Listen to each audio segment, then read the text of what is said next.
Malappuram Vazhakkad police എന്ന വ്യാജേന വീട്ടിലെത്തി യുവാവിനെ തട്ടിക്കൊണ്ടുപോയി മർദ്ദിക്കുകയും പണം തട്ടുകയും ചെയ്ത കേസിൽ 3 പേർ പിടിയിൽ. തട്ടിക്കൊണ്ടുപോകാൻ സഹായിച്ച സജിത്ത്, മഹേഷ് കുമാർ, മുഹമ്മദ് റോഷൻ എന്നിവരെയാണ് വാഴക്കാട് പോലീസ് അറസ്റ്റ് ചെയ്തത്.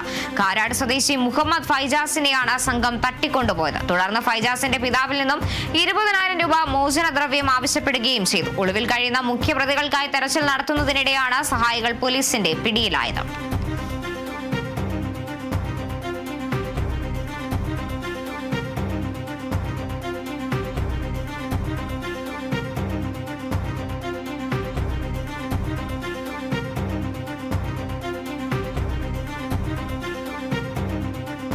മലപ്പുറം വാഴക്കാടാണ് പോലീസ് എന്ന വ്യാജേന വീട്ടിലെത്തി യുവാവിനെ തട്ടിക്കൊണ്ടുപോയി മർദ്ദിക്കുകയും പണം തട്ടുകയും ചെയ്ത കേസിൽ ഇപ്പോൾ 3 പേർ പിടിയിലായിരിക്കുന്നത്. തട്ടിക്കൊണ്ടുപോകാൻ സഹായിച്ച സജിത്, മഹേഷ് കുമാർ, മുഹമ്മദ് റോഷൻ എന്നിവരെയാണ് വാഴക്കാട് പോലീസ് അറസ്റ്റ് ചെയ്തിരിക്കുന്നത്.